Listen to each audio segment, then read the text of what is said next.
You know, if you take 3 steps back, the problem with the debate that we're having over Ukraine and Russia, and particularly with biolabs in Ukraine, isn't that people disagree about what the facts are. It's that nobody involved seems to be able to think clearly, think rationally, think empirically. Everyone seems to have gone crazy, and that's bad because the people who have gone crazy are the ones making all of the decisions. So it's not really about this specific issue.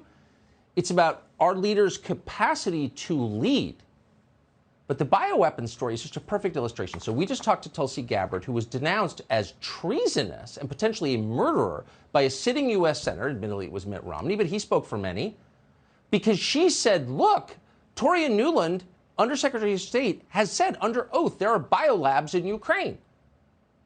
And the contents of those labs, because it's a war zone, they haven't been secured, could wind up in the wrong hands. To which Tulsi Gabbard said, holy smokes, this is a big deal. I serve in the U.S. Army. We don't want that.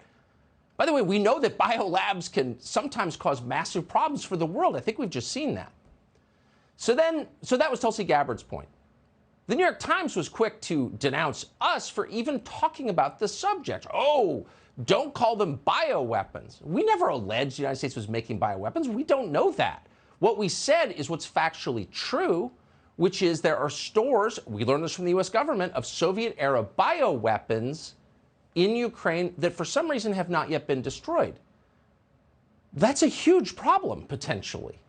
And the New York Times admitted that in their attack of us. Here's the quote. We'll just put it up. Mr. Pope, this is Robert Pope, who runs the program, had warned that Russia's invasion of Ukraine may damage laboratories in the country that conduct research and disease surveillance and are supported by the United States.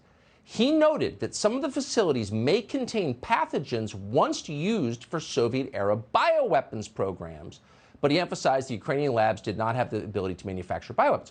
Okay, well, we quoted him too.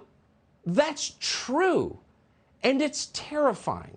And if we can't respond to it because everyone's afraid of being called a tool of a foreign country, people who are trying their very hardest with the greatest level of sincerity to protect the United States, then we have lost the thread.